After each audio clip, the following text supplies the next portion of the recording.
Assalamualaikum warahmatullahi wabarakatuh. Selamat pagi Okezoners. Ketemu lagi di Morning Zone di akhir pekan ini. Luar biasa, harus semangat. Harus semangat karena minggu depan kita udah masuk Lebaran. Mudik dulu nih. Oh, ya, mudik dulu. Ya kan, mudik. Harus mudik dan lebaran pastinya. Benar. Masih bersama Om Arung Budoyo, Om. Oh, Apa kabar, Om? Andri. Luar biasa, ya kan? Oh, Persugihan digital Okezoners. Karena kalau ada dia, itu semua viewersnya isinya ribuan gitu. Berikut dengan komen-komennya. Dan hari ini melihat pakaian dia, ya kan? Ini kemungkinan kita akan membahas tentang salah satu olahraga yang paling tren paling tren. dan digandrungi oleh Okezoners, yaitu kriket. Waduh, kriket banget. Si ngerti kriket. Iya. Oke, Kira loncat indah. Jadi gimana perkembangan kriket di India, Om? Wah, keren banget. Dia juara dunia, tapi tahun terakhir dia nggak juara dunia. Dia tahu loh, luar biasa. Kalah sama Pakistan. Bukan. Itu kan apa olahraga negara persemakmuran. Persemakmuran. Jadi cuman ya Britania Raya, India, Pakistan, Bangladesh itu aja. Tapi terakhir India nggak juara. Nggak juara ya? Nggak juara. Kalah dia. Iya. Dramatis, nangis tuh orang India kemarin waktu final. Oh gitu? Ada tuh lewat. Biasa ya, Okezoners ya. Anda harus tahu ya, Okezoners ya. Okezone itu portal beritanya terpercaya karena ada Arung Budoyo. Semua berita tahu dia, ya kan? Iya enggak? Ngeri. Nah, hoki ini gimana hoki? Hoki kemarin udah ke Sydney. Tuh, dia tahu loh. Gila, luar biasa. Kemarin ngecat rambut dia jadi pink. Jadi pirang. Nah. Karena main di Australia jadi pirang. Hoki Caraka. Hoki Caraka. Amat. Hoki ini yang main hoki, nah jadi Hoki Caraka. Hoki. Iya. Hoki S. Apa yang lagi menarik, Om? Lagi yang menarik kemarin. Okezone. Minggu kemarin ada balapan, ada 2 balapan langsung sekaligus. Ya. Ada kalau yang suka motor ada MotoGP. Kalau yang suka mobil ada F1. F1 udah mulai kemarin. Iya. F1 ini besok nih? Besok ada di China. Di China ya? Di Shanghai, sirkuit internasional Shanghai. Seri kedua musim ini. Nah, prediksi gimana? Prediksi? Kemarin di seri perdana kan yang menang Lando Norris dari McLaren. Dan McLaren mobilnya sulit disaingi ketika dalam balapan kering. Dalam situasi tidak hujan, jadi kemungkinan besar masih salah satu dari McLaren, salah satu dari Lando Norris atau Oscar Piastri yang akan menang. Oh, mereka aja ya? Mereka dia aja. Dia lagi? Enggak juga sih. Enggak juga ya? Kalau misalnya hujan kayaknya kacau. Enggak stabil ya? Enggak stabil. Ada yang bilang kalau di Formula One itu hujan itu menyamakan level mobil. Tapi tidak dengan skill pembalap. Sedap. Jadi ban basah itu akhirnya menyamakan mobil. Karena kan jadi nggak terprediksi. Iya. Bener kan? Jadi kecepatannya kan hati-hati, tapi bener. skill pembalap beda. Benar. Emang ada yang pakai ban vulkanisir? Nggak ada kan? Tapi nggak ada. Bannya dibatik dulu. Nggak kan? Nggak ada kan? Tapi bannya kalau habis balapan kadang-kadang suka dibersihin kan, dikorek-korek gitu kan. Nah, itu divulkanisir kali, terus dijual. Siapa yang beli, Bang? Ada kali mobil pakai pelek F1. Ada aja. Ada ya. Kolektor tuh masih ada kayak gitu-gitu. Nah, F1 ini juga menarik nih karena memang unpredictable ya, Om. Maksudnya persaingan masih terbuka luas nih petanya nih. Nah, kira-kira potensi yang masuk podium deh gitu. Ini siapa kira-kira? Kalau melihat dari seri perdana kemarin, yang podium kan Lando Norris juara, menang. Menang dia. Yang kedua Max Verstappen. Iya. Ya, nah antara dua itulah. Max Verstappen walaupun kemarin sebetulnya dia punya peluang untuk menang, tapi kadang kan balapan basah dia tuh jago banget kalau basah. Oh gitu ya? Iya, dia pernah di Brazil tahun lalu 2024 dari start dari posisi 17 menang tuh dia.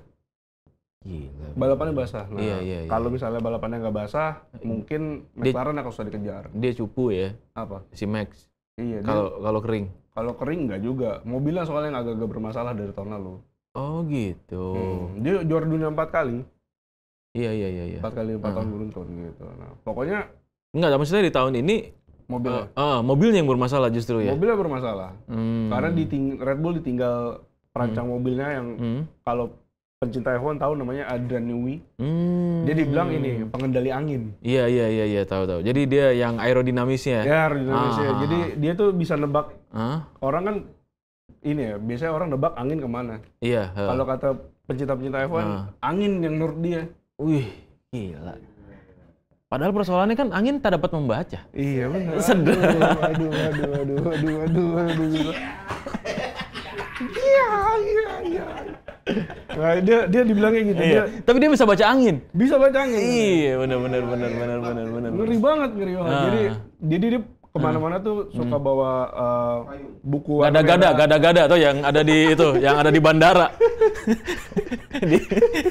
Iya, apa namanya gada-gada kan? Nggak, dia punya buku merah. Nah, kalau dia misalnya lihat ada misalnya perubahan angin gitu, dia akan nyatet di bukunya gitu. Dia bisa sampai segitunya ya? Dia bisa sampai prediksi angin. Dan itu bisa dia modif last minute. Artinya ketika dia ngeliat sirkuit, kondisinya kayak gimana, terus kemudian baru dia modif, spoilernya atau ininya geser dikit ke kiri atau ke kanan gitu, enggak ya? Enggak, buat balap ke depannya. Buat balap ke depannya. Jadi kalau misalnya dia lihat, dia tuh bisa benar-benar bisa baca arah angin. Iya. Makanya ngeri. Tapi dia musim ini pindah ke tim lain, ke Aston Martin. Tapi di Aston Martin juga nggak terlalu. Mobilnya belum, karena masih riset kali ya? Masih riset, karena dia kan baru masuk kemarin, dan biasanya tim F1 itu sudah riset mobil, misalnya nih. Itu sebelumnya? 6 bulan sebelumnya. Iya, 6 bulan sebelumnya. Jadi dia belum terlibat dalam produksi mobil. Oh, jadi dia belum ikut in charge full ya di situ ya? Full. Baru cuman ini gimana nih Pak? Wah kayaknya kayak salah nih gitu. Siapa yang riset nih? Si ini? Iya.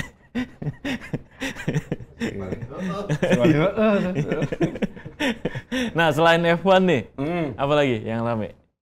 Selain F1 yang rame, Timnas. Oh, itu kan udah kemarin. Tapi ini kan prediksi lawan Bahrain. Prediksi lawan Bahrain nih? Iya. Waduh, ini harusnya ya, harusnya menang. Harusnya menang. Kemarin kan waktu di Bahrain udah sempat 2-1. Iya. Sampai menit 90 plus 6, 90 terus iya. kebobolan 90 plus 9. Jadi 2-2. Jadi kalau di kandang Bahrain bisa unggul 2-1, kenapa di GBK enggak? Nah, katanya tuh ada 3.000 kursi di GBK. Di GBK. Iya kan? Yang kosong. Gara-gara pendukung Bahrain nggak ada yang mau. Nggak ada yang mau.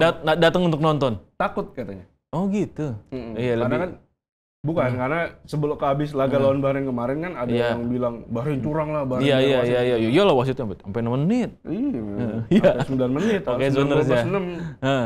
Jadi 90 plus 6 sampai kan 99. Jangan. Iya kan? Iya. 99. Oh, iya 99. Iya benar. Jadi mungkin karena security concerns jadi mereka nggak datang. Oh. Nah, tapi 3.000 itu kursi? Tiketnya katanya dijual. Dijual lagi akhirnya? Untuk supporter Indonesia? Tapi, berarti satu GBK 80.000 tuh supporter Indonesia semua, Pak? Bisa jadi, tapi biasanya di VVIP atau di VIP itu ada perwakilan lah dari Bahrain. Iya, tapi kan nggak seberapa, Pak. Juga itu jaim, Pak. Nggak mungkin dia Chen. Iya sih. Iya kan? Ngecennya gini-gini doang. Ngecennya gini dong. Kalau gue gini dong. Kalau Bapak kan enggak. Kalau gue iya. Iya nih. Soalnya kalau Mas Arung ini yang jadi kalau Chen itu semua penonton ngadepnya ke lapangan, Mas Arung ini yang ngadepnya ke penonton. Nah, sambil ngeliatin. Iya, jadi koreo ya. Koreo. Luar biasa emang. Nah, itu gimana? Jadi harus menang tuh ya lawan Bahrain ya? Harus menang untuk jaga peluang ke lolos otomatis ke Piala Dunia. Kalau enggak ya putaran 4. Tapi kan Indonesia pasti masih panas lah, masih dendam lah.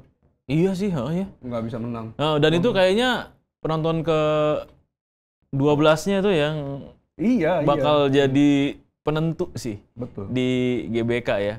Bahrain jiper gua rasa. Jiper. Pasti jiper ya. Soalnya disorakin 80.000 orang gimana kagak jiper ya, soalnya udah jadi jauh-jauh hari sebelum dijual tiketnya orang tuh udah pada nanya-nanya mulu ke akunnya media sosial Timnas atau ke PSSI. Min, kapan jual? Oh udah gitu. Banget. Oh, udah gregetan pengen nonton ya. Banget pengen nonton. Dan ditambah 3.000 kursi yang kosong tadi tuh dijual lagi, akhirnya kan dapat lagi tambahan tuh. Dapat lagi tambahan. Udah gregetan banget, udah kayak pengen ngata-ngatain gitu. Padahal kan bentar lagi padahal kan lebaran. Iya, benar nggak boleh. Nggak Ya, boleh, tetap tertib. Yang pasti kan kita harus menunjukkan sebagai tuan rumah, Betul. ya kan, kita punya budaya sepak bola yang sehat. Yang aman. Iya, gitu. Sewor nggak apa-apa lah. Sewor nggak masalah, tapi jangan sampai mengganggu pemain. Iya, asal jangan dilakukan secara fisik ya. Iya, betul. Nah itu yang bahaya tuh, kita juga sebagai tuan rumah kan juga harus punya jaga kredibilitas kita lah. Betul, gitu. itu harus dijaga. Iya. Karena nanti kan habis dari Bahrain, bulan Juni lawan Cina. Jadi, ini wasitnya siapa ntar lawan Bahrain? wasitnya wasitnya bukan wasit Timur Tengah kok. Oh iya? Bukan. Jadi aman ya? Asia Timur biasanya. Oke, aman ya? Aman. Aman. Oke, lawan Cina gimana? Lawan Cina kan nanti Juni, Nah, main di itu kan kandang juga. Nah, iya, itu statusnya wajib menang juga. Karena kan Indonesia kemarin kalah di Cina 2-1, jadi harus balas dendam. Dan kalau misalnya besok lawan Bahrain ada apa-apa di lapangan gitu, ada keganggu, nanti takutnya lawan Cina AFC atau FIFA ini. Oh iya bener, akhirnya membuat aturan baru ya kan, jangan main di sini dah gitu, atau enggak boleh main tapi tanpa supporter, tanpa penonton. Katanya AFC mau datengin ada wakilnya, ada perwakilannya mau ke Indonesia buat untuk pertandingan yang Bahrain. Iya, untuk melihat. Untuk melihat. Jadi jaga sikap aja. Gitu. Jaga sikap. Ya, pokoknya jangan lakukan kekerasan atau anarkis gitu. Cen-cen, berikan dukungan itu boleh. Boleh, jangan koreo itu boleh. Boleh, tapi jangan yang menjurus ke rasis gitu, jangan. Iya. Nah, tadi nih balik lagi nih soal MotoGP. Nah, ini lagi rame juga nih MotoGP nih. Rame terus ini. Rame terus ya? Rame terus. Di Morning Zone kita rame terus. Pasti itu. Yang nonton ribuan. Kenapa tuh? Yang komen banyak. Yang komen banyak ya? Memang lagi hype. Gara-gara Marc Marquez. Gara-gara Marc Marquez yang comeback ya? Comeback. Performanya. Luar biasa. Balik lagi dia ke masa-masa jayanya. Ya walaupun baru 2 balapan, tapi kelihatan masa-masa jagonya Marquez tuh balik lagi. Iya. Maksudnya lebih dia kelihatan lebih hidup dalam tanda kutip ya. Betul. Iya. Dibandingkan dia pasca cedera benar-benar down banget ya, hilang ya. Iya, habis cedera dia down banget. Ditambah juga motornya yang kemarin yang dia pakai Honda itu. Iya, not good lah. Not good. Iya. Nggak bisa bersaing dengan pabrikan-pabrikan Eropa. Jadi sebetulnya Honda memang bukan nggak bisa bersaing, motornya tertinggal setengah detik atau beberapa detik, tapi di bawah Marquez tetap bisa bersaing di depan. Oh, memang skillnya udah melebihi motor ya? Gimana itu skill melebihi motor? Skill melebihi motor. Iya. Skillnya melebihi kecepatan motornya. Iya. Jadi dibilangnya motor Honda tuh yang cuma bisa naklukin kemarin cuma Marquez doang. Iya. Jadi akhirnya yang lainnya. Tapi ini menarik sih ya, maksudnya fenomena ini ya, dia memang akhirnya kebalik-balik nih. Dulu Honda yang menguasai panggung ya, Ducati malah nggak ada apa-apanya dulu. Iya kan? Nah sekarang kebalik nih, Ducati yang lagi berjaya, Honda yang nggak ada apa-apanya. Yamaha juga begitu sempat. Yamaha menguasai panggung, Honda di bawahnya. Ya kan? Ducati makin nggak kelihatan tuh waktu itu tuh. Iya kan? Itu terjadi sejak pandemi. Iya. Jadi waktu pandemi kan ada pembatasan dari orang-orang Jepang itu nggak boleh keluar negeri. Iya. Nah itu ternyata berpengaruh pada operasionalnya Honda dan Yamaha di MotoGP. Karena kan yang lain basisnya di Eropa, jadi mereka nggak punya kayak Aprilia, Ducati. Itu kan basisnya di Eropa dan KTM ya. Dan jadi mereka nggak ada pembatasan untuk pergerakan. Iya, karena masih di negara yang bertetangga gitu ya. Sementara dari Jepang yang teknisi terbaiknya bisa ke sana. Nah, itu yang dibilang jadi kesalahan awalnya pabrikan Jepang kenapa nggak bisa keep up dengan yang Eropa. Oh, jadi karena tidak ada teknisi-teknisi, ahli-ahli dari Jepang yang dikirim ke Eropa untuk dan riset. Mereka dibilangnya terlalu budaya terlalu kolot, jadi apa-apa harus ke pusat di Jepang dulu. Oh, jadi tidak mandiri. Jadi mereka punya basis di Eropa, tetapi apa-apa harus dari Jepang gitu. Oke. Jadi harus lapor dulu ke Jepang. Approve dari Jepang baru gitu. Birokrasinya lama. Nah, di tengah gegap gempita dunia otomotif nih, ya kan? Mungkin nggak nanti MotoGP ada mocin? Bisa jadi. Tapi pakai motor listrik. Lah kan di Cina sekarang motornya motor listrik. Ya kan nanya ya. Iya kan. Iya. Lagi balapan. Nggak ada suaranya nih. Totonya alip ya. Baterainya habis. Dia nyari minimarket dulu. Nuker di minimarket kan. Nyari apa? Ya nggak boleh sebut merek. Iya, tapi kan maksudnya kan ada apa? Ada motor-motor apa merek Eropa ada, ya kan? Ya, merek Asia, Jepang, ya kan. Masa Mochin nggak ada sih gitu ya kan? Ya nggak sih? Kimco. Iya. Oh, Kimco ya? Iya, boleh. Jaling lu tua banget. Jaling tuh peleknya mahal, oke Zoners. Lagi dicari tuh. Rare tuh. Buat ditaruh di bebek ya. Rare item. Kolektor item. Tapi kalau serius ya, kalau misalnya motor listrik dia ada kategorinya sendiri. Ada Moto E sekarang. Moto E ya? Moto E. Nah, Moto E ini pabrikannya juga tetap pabrikan Eropa atau pabrikan Jepang? Sejauh ini sih ada Mochin juga? Nggak, Mochin belum masuk. Nah, kan belum masuk kan? Nah, Mochin kalau masuk ke Moto Berarti E. sama kayak Formula E lah ya, modelnya Formula gitu ya, E, mirip ya? Moto E dan Formula E. Betul. Nah, tapi kan jadi, kalau si Formula E ini betul-betul pisah dari F1 kan. Jadi misalnya jadwal F1, misalnya nih ya, F1 di Cina, Formula E di mana gitu. Kalau MotoGP sama Moto E, kadang-kadang ada beberapa balapan MotoGP itu bareng sama Moto E. Jadi satu pekan yang sama. Oh, di pekan yang sama. Kirain barengan bareng gitu di jam yang sama. Barengan balapan gitu. Iya. Enggak tabrakan. Rame banget ya. Rame banget. Iya. Dia harus pakai kayak beres lampu merah, rame banget motor. Kayak beres ini palang pintu kereta. Iya. Udah gitu. Wah. Tapi ini Moto ini tapi belum ini ya, belum booming. Belum booming ya? Belum booming. Di sini belum terlalu. Tapi kalau menurut Om gimana? Maksudnya ke depannya akan ke situ atau enggak sih? Atau teknologinya justru lebih banyak maksudnya lebih bisa dieksplor lagi di motor listrik sebenarnya? Sebetulnya kalau prospek itu ada, cuman tergantung bagaimana pasar kan. Sekali lagi balapan mobil motor itu semua tergantung pasar. Iya, pasar pengennya apa? Karena mereka menjual itu menjual nama sebetulnya. Iya. Ya kan bukan nyari duit dari ajangnya ya. Langsung ya. Bukan yang Jadi mereka di situ terjun untuk mengembangkan teknologi, nanti teknologinya bisa diaplikasikan di jalan raya, produksi basis, produksi massal. Iya. Ketika pasar tidak menghendaki itu, ya mereka mau buat apa?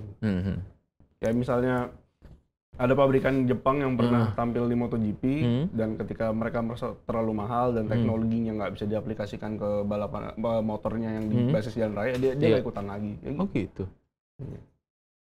Karena kan balik lagi, pabrikan itu bisnis utamanya ya jualan motor, jualan mobil. Iya, benar. Jadi misalnya makanya kenapa? Nah, tapi Ducati apaan motornya?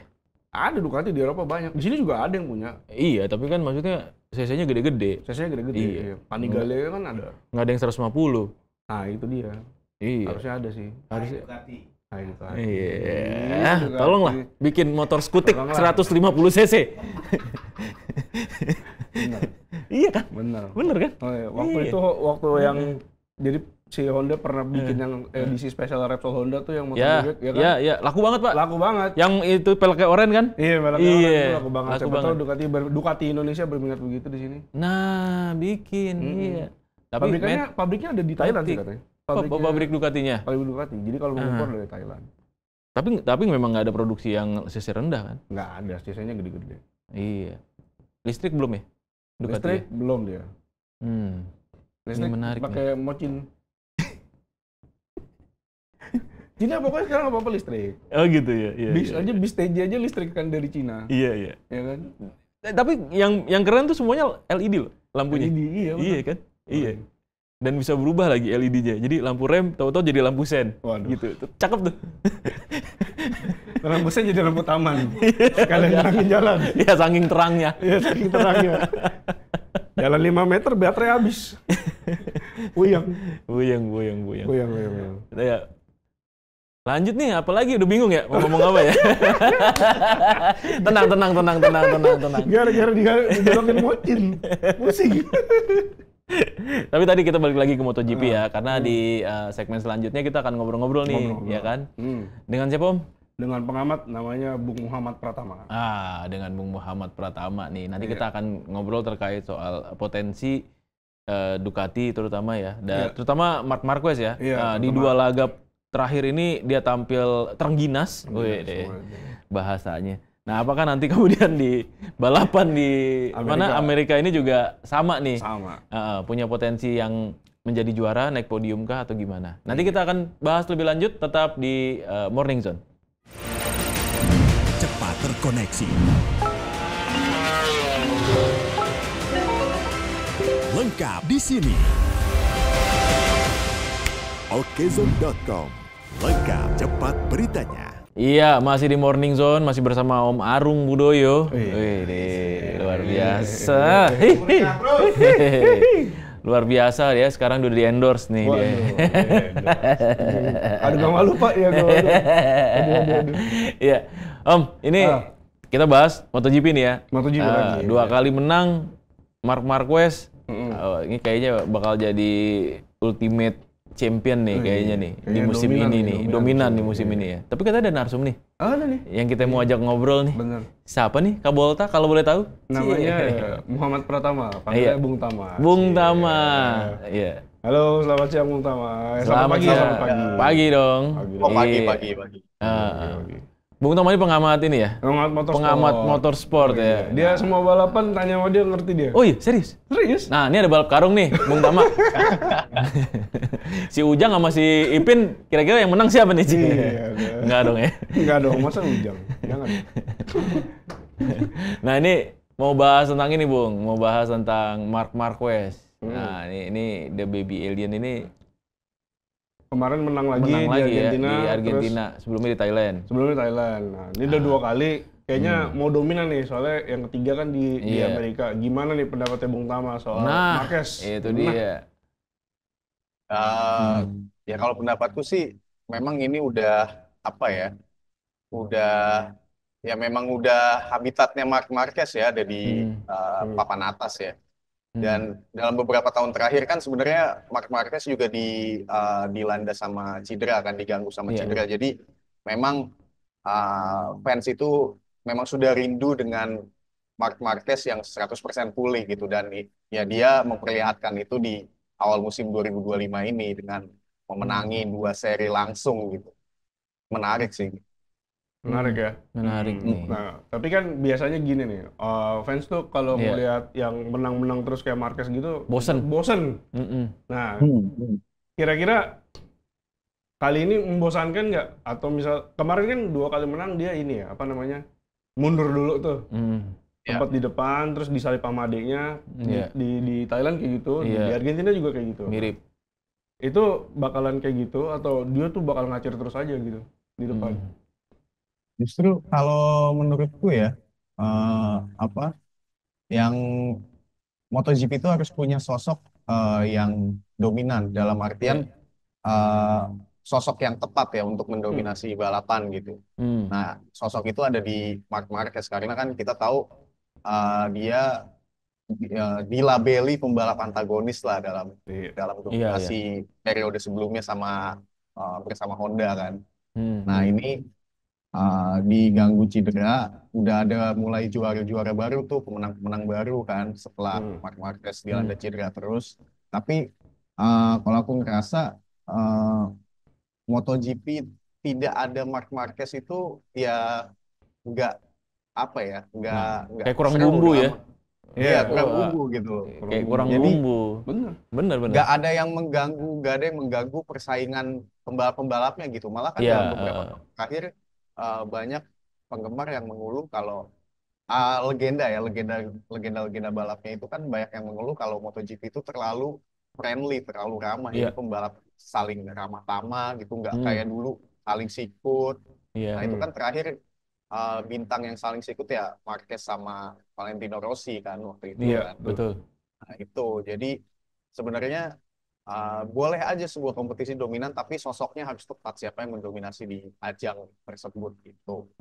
Oke, benar. Berarti harusnya ada sosok yang memang kuat ya, yang punya karisma gitu ya kan? Honda. Kan Ducati motor ya. Ada tua banget tuh motor karisma. Enggak. Nah, jadi ya nah, kan Marquez udah ini ya, udah dominan lah. Kira-kira dia akan mencapai status legenda seperti Rossi nggak? Kalau Rossi kan gini, dulu kan orang kalau bilang nonton MotoGP nggak bilang nonton MotoGP kan? Iya. Bilangnya nonton Rossi. Nah, kira-kira Marquez bisa sampai level itu atau nggak? Harusnya bisa ya, Marc Marquez harusnya bisa karena ya kita tahu juga pada saat dominasi dia sama Honda kan sempat juara berturut-turut juga kan Marc Marquez kan. Tapi balik lagi gaya balap Marquez sama Valentino Rossi kan berbeda gitu loh. Kalau Valentino Rossi kan dianggap seorang pembalap yang elegan kan. Sementara kalau Marc Marquez justru pembalap yang beruntulan gitu. Walaupun memasuki usia kepala 3 dia mulai bijaksana ya. Nah, itu dia tuh. Iya, kalau misalkan bisa mencapai status legenda atau enggak ya harusnya bisa karena balik lagi dia udah mulai menuju karakter pembalap yang elegan gitu. Sedang membangun karakter yang seperti itu. Iya, benar.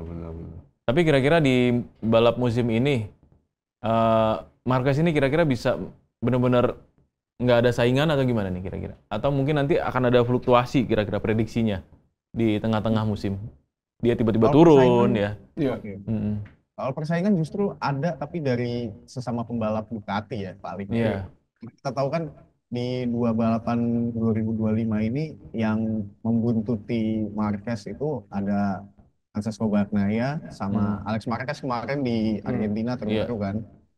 Nah itu sisanya sih kalau dilihat dari persaingan 2 balapan terakhir ya masih didominasi sama motor-motor pembalap-pembalap bermotor Ducati gitu. Jadi kalau persaingan mungkin ada tapi nanti dari sesama pembalap Ducati sih. Walaupun sepertinya Marc Marquez masih bakal memberikan gap di barisan depan tuh gapnya cukup jauh gitu. Tetapi berarti ini artinya pabrikan lain itu memang kesulitan ya untuk mengejar Ducati ya? Nah itu dia. Memang dalam beberapa tahun terakhir, beberapa musim terakhir memang Ducati keluar sebagai motor yang dominan. Sementara motor-motor lain memang pengembangan kan sudah dilakukan, tapi ya tetap masih Ducati juga nggak diem aja nih kalau misalkan melihat tim-tim lain. Ducati juga nggak diem aja kan. Jadi ya sama-sama maju aja, cuma Ducati majunya terlalu jauh gitu sih. Majunya kejauhan dia. Majunya kejauhan ya. Berapa curang dia. Berapa langkah ke depan gitu ya dibanding yang lainnya. Ducati ke sana. Gitu. Iya. Ducati udah futuristik berarti ya. Udah futuristik iya. Mungkin yang lainnya mikirin market kali. Iya, Ducati juga mikirin market karena kan rekrut Marquez buat jualan juga kan. Buat jualan ya. Iya.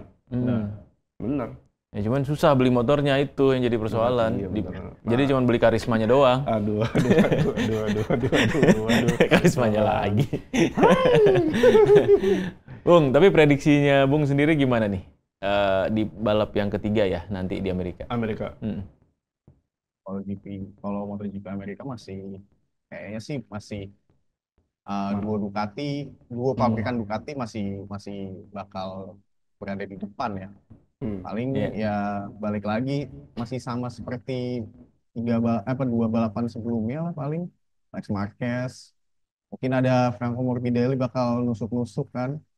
Fabio Di Giannantonio juga sepertinya bakal coba mengganggu persaingan papan atas juga sih. Karena kan motornya ya motor Ducati juga gitu. Sisanya sih ya justru aku pengen melihat pembalap yang sebenarnya bisa mencuri panggungnya papan atas gitu, kayak di bawah-bawah kan ada pembalap-pembalap muda yang potensial kayak si Pedro Acosta, habis itu ya kayak ada beberapa nama lain lah.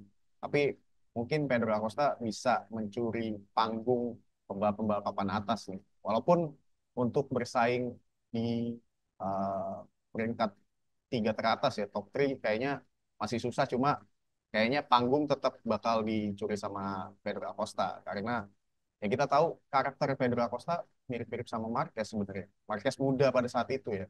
Iya. Benar-benar. Dia Marquez muda dia. Marquez muda ya. Sombong dia. Mark Marquez Iya. Biasa tuh Cywar. Marquez sekarang Mark Marquez balikin Pedro Acosta Iya. Dia di belakang terus kan. Iya.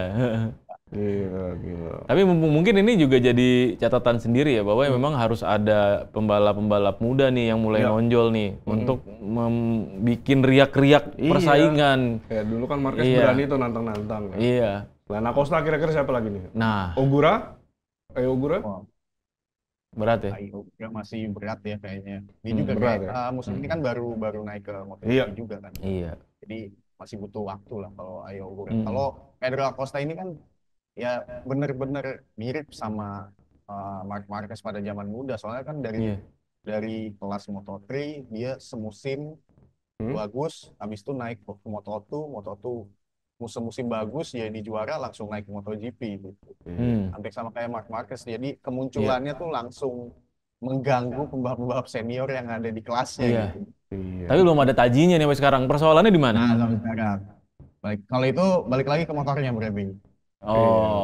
Karena kan Ducati memang pengembangannya jauh banget kan. Sedangkan kalau di kelas-kelas yang lebih rendah itu kan persaingannya lebih merata antar motornya gitu. Jadi tinggal dilihat skillnya siapa yang menonjol kelas-kelas yang di bawah MotoGP. Berarti bukan masalah skill ya, masalah motor. Masalah motor ya. Iya. Benar. KTM ya. KTM lagi KTM. Lagi apa namanya? Lagi goyang finansialnya. Lagi KTM juga ngapain main di sirkuit ya? Biasanya main di mana? Adventure. Oh iya. Oh iya. Main ini ya, motocross. Motocross. Iya. Iya. All terrain gitu kan harusnya kan. Iya nggak sih? Motor ekstrim ya? Iya, motor trail. Iya. Nah, tetapi kalau misalnya dia pindah pabrikan gitu misalnya. Ini. Nah, Acosta katanya mau diincar sama VR46. Nih, VR46 katanya. Nah, kira-kira bahaya banget emang bener-bener. Ampun, Rossi. Iya. Timnya Valentino Rossi. Kemarin juga udah ngobrol-ngobrol tuh katanya sama Rossi di The Range. Kan sebelum musim tuh diundang ke ininya Rossi kan, ke rumahnya Rossi. Balapan bareng sama Rossi. Nah, kira-kira kejadian nggak nih Pedro Acosta ke VR46? Iya. Tahun depan. Kalaupun kejadian justru malah kalau menurutku bakal jadi sesuatu yang bagus bagi Pedro Acosta ya, karena kita juga lihat pembalap-pembalap yang sempat turun performanya, ya balik lagi ke contohnya ke Marquez lagi, performanya sempat turun karena cedera bersama Honda, terus dia memutuskan untuk mengambil keputusan yang berani bergabung dengan tim satelitnya Ducati. Habis itu mulai bagus lagi nih, performanya justru malah meningkat.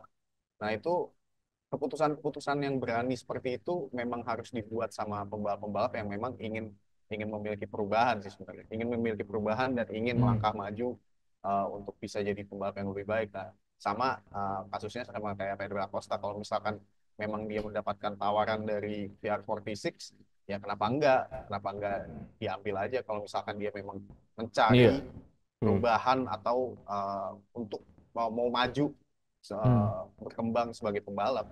Apalagi ini kan VR46 yang kita tahu memang udah melahirkan pembalap-pembalap berkelas kan. Salah satunya Francesco Bagnaia yang jadi rivalnya Marquez saat ini. Jadi potensi dia juga untuk mengembangkan diri ya. Iya. Dengan dia pindah ke pabrikan ini ya.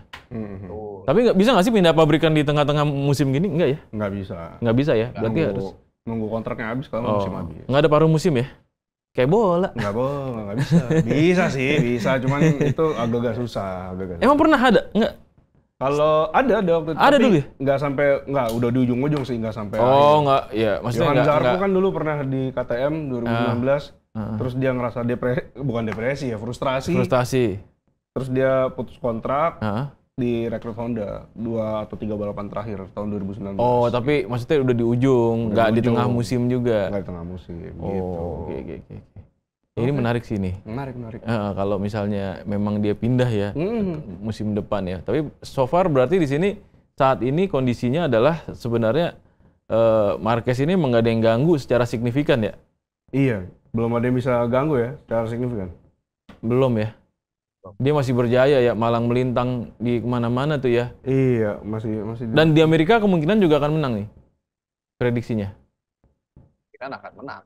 Kalau melihat persaingan sekarang kan, MotoGP juga sekarang didominasi sama motor Ducati kan. Jadi ya memang pembalap-pembalap yang mengemudikan motor Ducati itu pasti memiliki peluang yang lebih besar untuk bisa meraih kemenangan. Itu. Oke deh, siap. Bung, thank you ya Bung. Nanti kita ngobrol-ngobrol lagi nih, insight-nya luar biasa banget dan ini mudah-mudahan kita nanti bisa melihat sepak terjang Marquez ya di seri ketiga ya di Amerika. Terima kasih. Terima kasih Bung Tama. Bung Tama, thank you ya. Thank you. Terima kasih. Nah itu dia tuh, ya kan? Berarti dia tuh anteng tuh. Anteng di depan. Marquez tuh. Marquez anteng. Nggak ada lawannya. Iya. Nah itu gimana jadinya tuh? Iya, memang sudah ini ya, sudah diperkirakan dari jauh-jauh hari ketika dia sebetulnya dari musim lalu ketika dia pindah ke Gresini ini, dia sudah pakai motor Ducati. Banyak yang bilang hati-hati Marquez 2024 bakal meraja, ternyata enggak. Iya. Walaupun dia bisa ngeganggu di depan, tapi kan motornya ketinggalan zaman lah. Iya. Motornya jadul setahun ngaruh tuh. Nah sekarang dia pakai motor yang terbaru. Ya. Bedanya apa sama tahun kemarin? Beda fairing doang kan? Hah? Enggak ya? Beda warna Pak. Beda warna stripping. Biru merah. Enggak. Ada teknologinya beda. Katanya motor 2023 itu lebih susah dikendarai timbang 2024. Nah, dari 2024 ini motor yang dibilangnya motor Ducati terbaik karena di setiap seri itu dia nggak punya kelemahan yang signifikan. Oke. Jadi ketika di 2025 pengembangannya nggak terlalu sulit nggak terlalu banyak maksudnya. Iya untuk ke 2025. Jadi ya wajar kalau dia sekarang depan ngacir-ngacir terus.